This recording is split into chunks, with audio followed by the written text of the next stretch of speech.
گهدارین هیجا جدنگ هیوی اف ام و دخلک کنه جگوشه یا نوجدار دما و خوش بی دما کمروف بخوازه هایاوی جپوراوی هبه نتشتکی حسانیه جبرویه که چند شیرت جبو پوره هنه از جواره پیشکش بکم و هر وها چند خلطات خورستی جی هنه که ونکار بندمال خود چه بکن از جواره بیجم.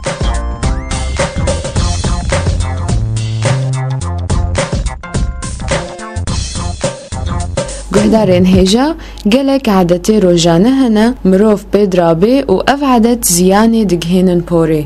یک جه گلک هنه دبیجن کو ششتنا پوره روزانه تشتکی باشه لی اف نراسته. جبر پور جی بحوجه کو زیت بگره جبر او زیتین کو جفروا سری درد کهون گلک سوده ددن پوره. جبر ویه که یا باش اوه کو پور هر دروج یان سه روزا وره ششتن.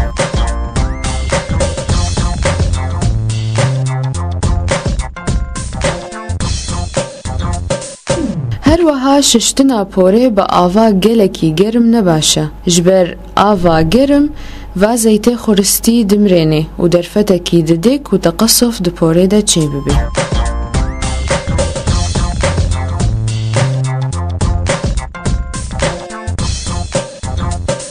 و پور دماکو شلبه نباشه بحرارتك بلند ورزوا کرن جبر اف حرارت و طبقه کیوتیکل دمرینه و جزور پوره ضعیف دکه و پور جی دوره جبر ویه که دما و خواستون پورا خوازوا بکن بلا حرارت نگلکی بلند به و دوری پوره به 15 سانتیمتره.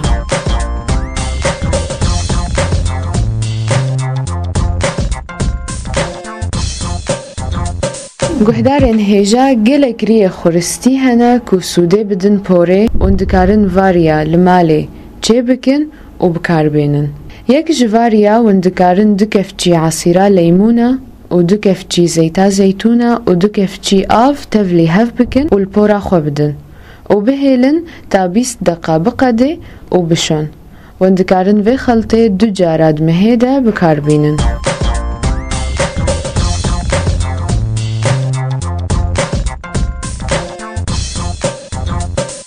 وندکارن چند نقطه زیتا خور و الپورا پاقش بدن و پوره بفرکینن و هر جار هنک نقطه زیته دینن سرسری خوا لی فرکاندن بلا نه بنینو کابه دا کن چه نبید پوره ده و گلک سوده زیت لخور و عج پوره رهنه وکه کو پوره دریج دکه چرساندنا پوره زیده دکه و هر وها ناهیلی کنجی چه ببه.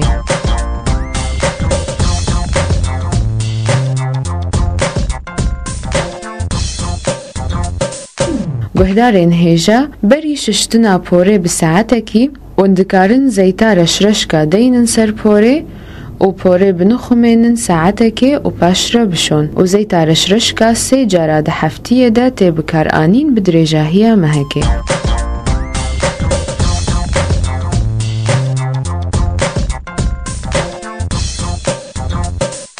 گهدارین هیجا از بهیوی مکوهن سوده گرت بنجوازان یاریا حتی خلقه کدن و بمینن ده خیر و خوشیه ده.